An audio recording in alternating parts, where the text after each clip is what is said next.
नमस्ते, मैं अमांडा हूँ, वॉशिंगटन स्टेट से। सब कुछ तब शुरू हुआ जब मेरे माता पिता का तलाक हो गया। वे अच्छी कमाई करते थे और हम एक खूबसूरत घर में रहते थे, लेकिन हमारे बीच कभी ज्यादा प्यार नहीं था। पापा से मेरी पटती थी, पर माँ मुझे पराया समझती थी। पर आखिर में पापा ने ही धोखा दिया। मैं तुम्हें किसी और के लिए छोड़ रहा हूँ, ऐसा मत करना। पता चला पापा का लंबे समय से चक्कर था और वे तलाक के बाद फिर शादी करने वाले थे। सबसे बुरी बात ये थी कि उस नई औरत के भी बच्चे थे और पापा ने उन्हें भी अपने बच्चों की तरह अपना लिया था। ये सब तुम्हारी गलती है। हमारा परिवार तुम्हारे पैदा होने के बाद ही बिखरने लगा था। उस दिन मैं घर छोड़कर बस में बैठ गया और आखिरी स्टॉप तक चला गया। मेरी सुरक्षित जगह में आपका स्वागत है। मुझे हमेशा जंगल में शांति महसूस होती थी और मैं अक्सर प्रकृति की तस्वीरें खींचता था, लेकिन उस समय इससे भी मुझे कोई राहत नहीं मिल रही थी। जब पापा अपना सामान लेने आए तो मम्मी ने बहुत बड़ा हंगामा किया। मैंने खुद को अपने कमरे में बंद कर लिया ताकि मुझे ये सब सुनना ना पड़े। मैंने अपनी टेंशन मिठाइयों से दूर करने की कोशिश की। केक और पेस्ट्री मेरे सबसे अच्छे दोस्त बन गए थे।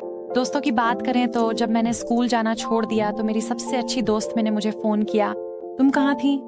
मैंने उसे अपने परिवार की समस्याओं के बारे में बताया और उसने मुझे सच में बहुत सहारा दिया। लेकिन कुछ समय बाद मैंने महसूस किया कि अब हम शायद ही कभी बात करते हैं। ऐसा लगने लगा कि मैं मुझसे बच रही है, तो मैंने भी जबरदस्ती कोशिश करना छोड़ दिया।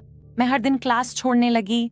मैंने फोटोशॉप में मेडिकल नोट्स बनाए और उन्हें स्कूल भेज दिया ताकि उन्हें लगे कि मैं बीमार हूँ। ये सिलसिला पूरे 1 महीने तक चला, जब तक एक दिन प्रिंसिपल हमारे घर नहीं आ गए। हम सब तुम्हारे बारे में चिंतित हैं। इतनी सारी स्वास्थ्य समस्याएं एक साथ कैसे हो सकती हैं? कौन सी स्वास्थ्य समस्याएं? इसी तरह माँ को पता चला कि मैं स्कूल नहीं जा रही थी। वो पूरी तरह से आपा खो बैठी और अगले दिन मुझे मजबूरी में वापस जाना पड़ा। मैं अपनी पसंदीदा जीन्स पहनने ही वाली थी, तभी मुझे एहसास हुआ कि कुछ गड़बड़ है, फिट नहीं हो रही है। मैंने आईने में खुद को देखा और पहली बार मुझे एहसास हुआ कि मैंने कितना वजन बढ़ा लिया है। इतनी सारी चीनी ने मेरी त्वचा भी पूरी तरह से खराब कर दी थी। आखिरकार मुझे एक ढीला ढाला बड़ा हुडी पहनना पड़ा। जब मैं स्कूल पहुंची तो मैंने मे को देखा। वह सोफिया के साथ बातें कर रही थी, जो स्कूल की निर्विवाद क्वीन बी थी। तो अब समझ में आया कि वह मुझे क्यों नजरअंदाज कर रही थी। अरे बेचारी, तुम तो बिल्कुल ही बुरी लग रही हो। क्लास में मैं सबसे पीछे की पंक्ति में चुपचाप बैठ गई। लंच में मैं अकेले एक टेबल पर बैठी थी, जबकि मैं अपनी नई ग्रुप के साथ मस्ती कर रही थी। गर्मी की छुट्टियों में सिर्फ 1 हफ्ता बाकी था। सोफिया ने एक बड़ी हाउस पार्टी देने का फैसला किया। तुम्हें भी बुलाया गया है। मुझे नहीं लगता कि ये कोई अच्छा विचार है। चलो, तुम्हें बाहर निकलकर थोड़ा मजा करना चाहिए। आखिरकार उन्होंने मुझे मना ही लिया, लेकिन जैसे ही मैंने हाँ कहा, मुझे एक बहुत ही अप्रिय बात पता चली। वैसे ये एक पूल पार्टी है। मैंने अपने पास मौजूद हर स्विमसूट पहनकर देखा, लेकिन उनमें से हर एक में मैं भयानक लग रही थी। मैंने तैराकी का विचार छोड़ दिया और अपनी वही ढीली ढाली कपड़े पहन ली। पार्टी में हर कोई मेरी पीठ पीछे फुसफुसा रहा था और हंस रहा था, यहाँ तक कि मैं भी। वैसे मैं इन दिनों एक बहुत ही शानदार लड़के को देख रही हूँ। वह मुझसे बड़ा है और शहर में रहता है। देखो, उसने मुझे ये नेकलेस दिया है। वाह, ये कितना सुंदर है। अपना तोहफा दिखाने के बाद सोफिया उसे अंदर रखाई और फिर अपने मेहमानों के पास लौट गई। वूहू! जब बाकी सब लोग अपनी जिंदगी का मजा ले रहे थे, मैं बस वहाँ बैठी थी, दुखी और अलग थलग महसूस कर रही थी। अमांडा, क्या तुम किचन से कुछ ड्रिंक्स ले आओगी? तुम ही एक हो जो अब तक सूखी हो। मैं गई और ड्रिंक्स ले आई और फिर अगला 1 घंटा बस छत पर बैठी रही। आखिरकार मुझसे और बर्दाश्त नहीं हुआ और मैं वहाँ से जाना चाहती थी, लेकिन फिर कुछ हुआ। मेरा नेकलेस गायब है। मुझे पूरा यकीन है कि मैंने उसे वहीं वापस रखा था जहाँ था। इसका मतलब किसी ने उसे चुरा लिया है। अमांडा ही एकमात्र थी जो घर के अंदर गई थी। क्या? मैंने उसे छुआ भी नहीं। देखो, हम सब जानते हैं कि तुम मुश्किल वक्त से गुजर रही हो, लेकिन उसकी चीजें क्यों ले रही हो? मैंने कहा ना, मैंने उसे नहीं लिया। क्यों ना हम उसकी जेबें चेक कर लें? क्यों ना तुम पूल चेक कर लो? देखो, तुम्हारा सारा पानी बाहर निकल रहा है। जब वे लोग ध्यान भटका रहे थे, मैं वहाँ से भाग गई। मैं गुस्से और अपमान से कांप रही थी। भागना मुझे और भी ज्यादा दोषी दिखा रहा था, लेकिन मैं वहाँ एक पल भी और नहीं रह सकती थी। हालांकि दिन का सबसे बुरा हिस्सा तो घर पर मेरा इंतजार कर रहा था। यह सोचने की हिम्मत भी मत करना कि मैं तुम्हें कार रखने दूंगी। इस तलाक के बाद तुम्हें कुछ भी नहीं मिलेगा।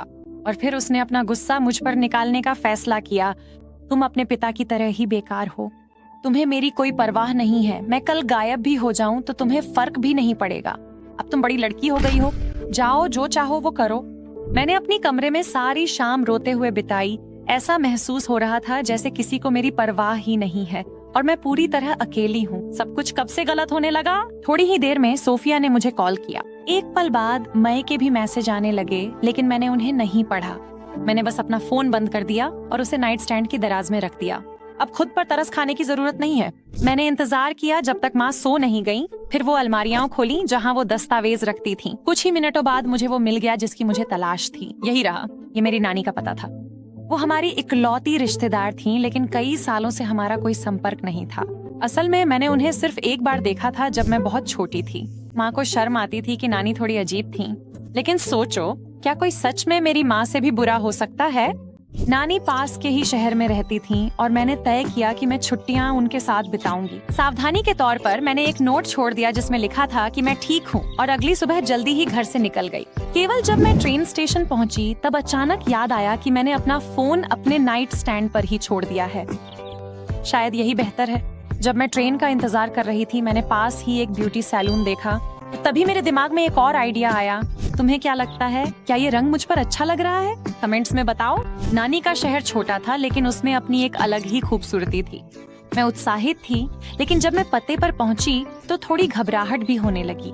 अगर वो मुझे अपने पास न रखें तो? हमारी आखिरी बातचीत को बहुत समय हो गया है। हिम्मत जुटाकर मैंने डोरबेल दबाई। क्या मैं आपकी मदद कर सकती हूँ? वो बात ये है कि मैं आपकी पोती हूँ।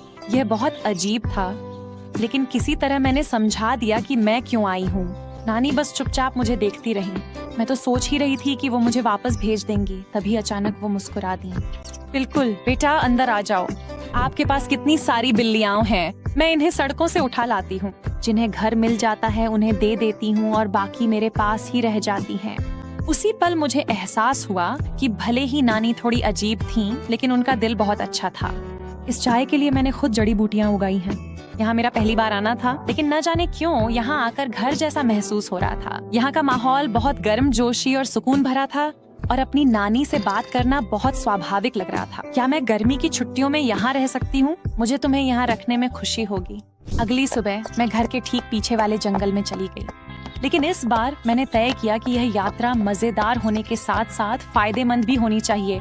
मैं तो पक्का वजन कम कर लूंगी। मैंने हर सुबह दौड़ने जाना शुरू कर दिया।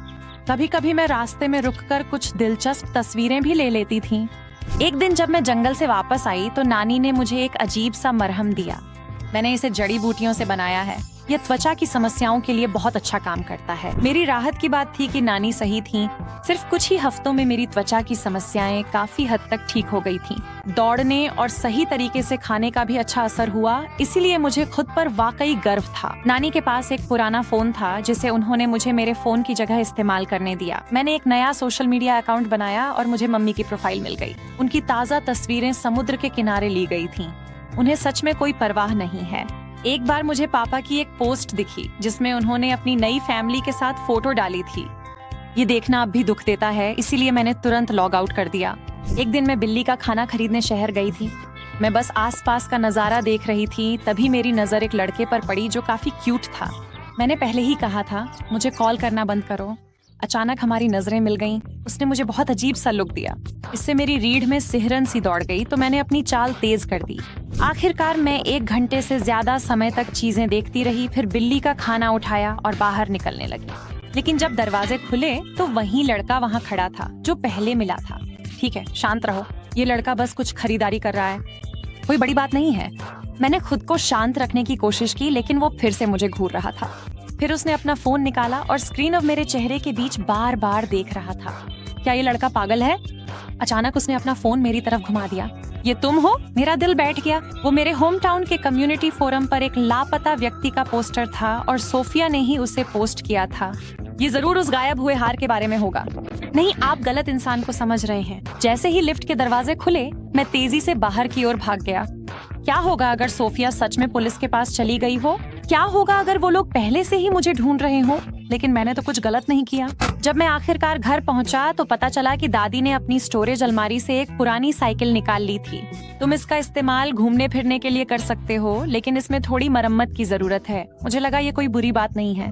तो अगले दिन मैंने तय किया कि मैं उसे उस मरम्मत की दुकान पर ले जाऊंगा जिससे मैं शहर में गुजर चुका था। माफ कीजिए, क्या आप मेरी थोड़ी मदद कर सकते हैं? मिस्त्री ने तो मेरी तरफ देखा तक नहीं। मुझे बस एक साइकिल ठीक करवानी है। आखिरकार मुझे लगभग 15 मिनट तक इंतजार करना पड़ा। तब जाकर उसने जवाब देने की जहमत उठाई। लेकिन जब मिस्त्री कार के नीचे से बाहर निकला तो मैं सच में हैरान रह गया। फिर से तुम, नाम है क्रिस। मिलकर अच्छा लगा। मैं अपना असली नाम नहीं बता सकती, वो उस पोस्टर पर था, है ना? तो है ना, साइकिल का क्या मामला है? दादी की पुरानी साइकिल देखने के बाद क्रिस ने काम शुरू कर दिया। शाम को आकर इसे ले जाना। भगवान का शुक्र है कि उसने पोस्टर का जिक्र नहीं किया। उसे सच में लगा होगा कि वो मैं नहीं थी। शाम होने से पहले मैंने जंगल में कुछ तस्वीरें खींच लीं और घर भी हो आईं। क्या मैं तस्वीरें देख सकता हूँ? इनमें से कुछ इतनी अच्छी नहीं है। प्यारी बच्ची, तुम्हारे पास सच में हुनर है।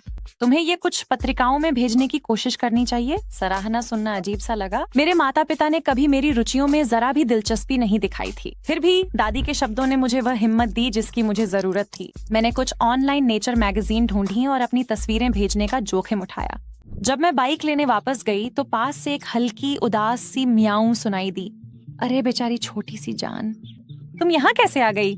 चिंता मत करो, अब तुम सुरक्षित हाथों में हो। क्या तुमने इस छोटे को सवारी देने का सोचा था? पर बाइक पर जगह नहीं है। असल में ये मुझे अभी मिला है और इसे डॉक्टर के पास ले जाना है। क्या बाइक बाद में ले जाऊं? हम ठीक है, ट्रक में बैठ जाओ, मैं तुम्हें छोड़ देता हूँ। सच कहूँ तो मैं हैरान थी। यह सख्त दिखने वाला आदमी बिल्कुल भी ऐसा नहीं लगता था कि उसे बिल्ली के बच्चों के लिए कोई नरम कोना होगा। वह सच में तब तक रुका रहा जब तक डॉक्टरों ने जांच पूरी नहीं कर ली। फिर हम दोनों को बाइक के साथ घर छोड़ दिया। काफी हैंडसम नौजवान है। लगता है हमारे परिवार में एक नया सदस्य आ गया है। ओह, चलो इसके लिए कुछ खाना लाते हैं। कुछ दिन बाद मैं जंगल की ओर जा रही थी जब अचानक मैंने गेट पर क्रिस को देखा। मुझे लगने लगा है कि तुम मेरा पीछा कर रहे हो। मैं तो बस हमारे छोटे आवारा की खबर लेने आया हूँ। मैंने उसका नाम सलेम रखा है।